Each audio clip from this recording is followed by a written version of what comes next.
Crypto news today. Ethereum, Bitcoin, and DeFi, blockchain cultures are vividly exposed for what they are during bear times. The most recent meltdown exposed decentralized finance marketplaces or DeFi as an intricate maze of contagious financial instruments. DeFi produced an accelerationist mirror image of the inherited financial system rather than an open, unrestricted replacement for it. Using a MetaMask add-on, practice casino capitalism. Naturally, the blame was placed on recklessly leveraged lending platforms and hedge firms. They claim that there are no concerns with DeFi itself, rather, the issue is centralized financing or CeFi dressing up as DeFi. However, the addict's delusional thinking is that once DeFi wins, everything will behave rationally and that this time will be different.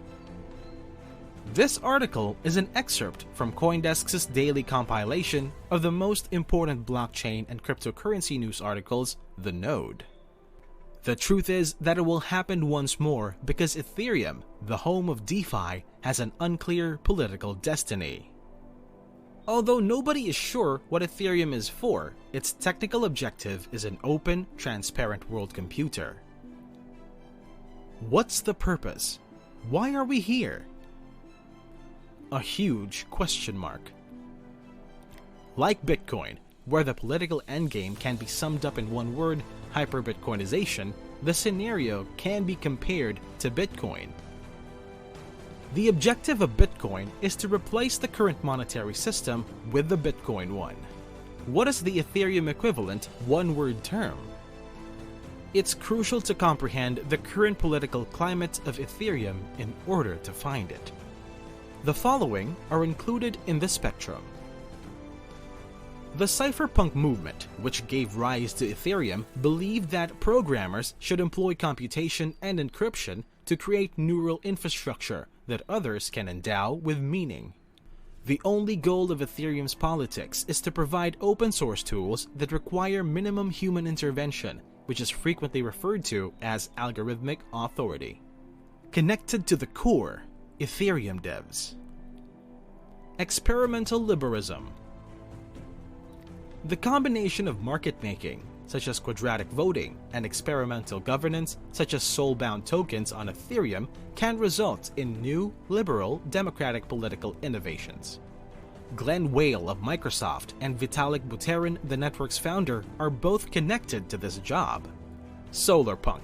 With a warm ambient humanism ingrained in its aesthetics, the social coordination made possible by decentralized autonomous organizations or DAOs can have a positive externality on larger society. Examples include Manu Alzuru of Doing Good, Scott Moore of Bitcoin, and Kevin Owaki of Bitcoin. Lunarpunk. Typically adopting an agorist or left libertarian political viewpoint, the privacy benefits provided by zero-knowledge proof variations on Ethereum native technologies like DAO, DeFi, and NFTs are required to safeguard crypto culture against present surveillance capitalism. The philosophers Rachel Rose O'Leary and Amir Taki of DarkFi are linked to this movement. Degens.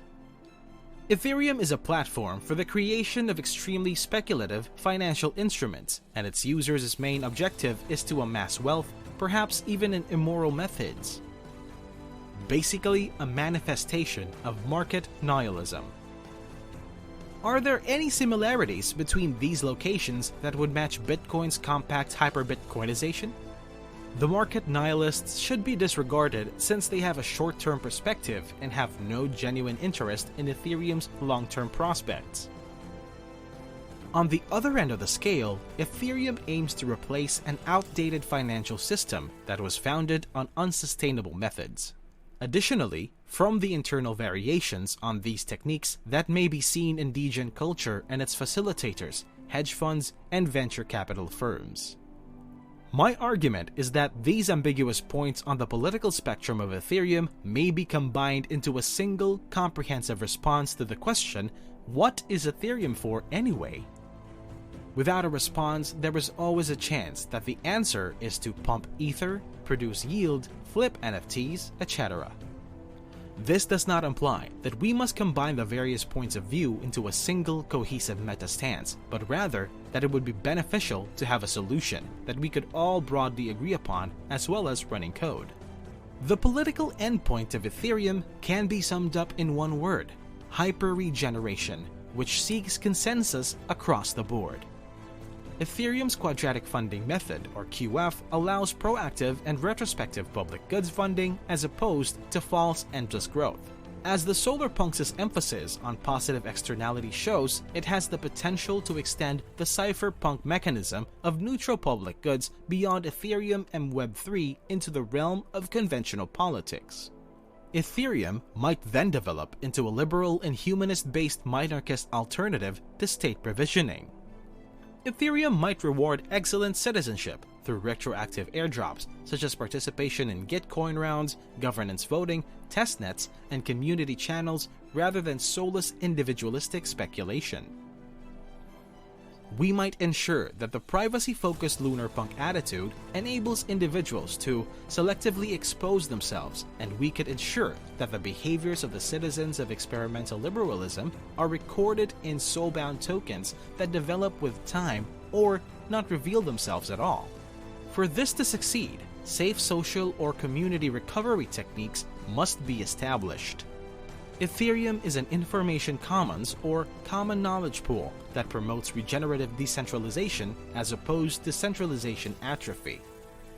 Although not without difficulties, transparency enables us to spot the emergence of centralized clusters.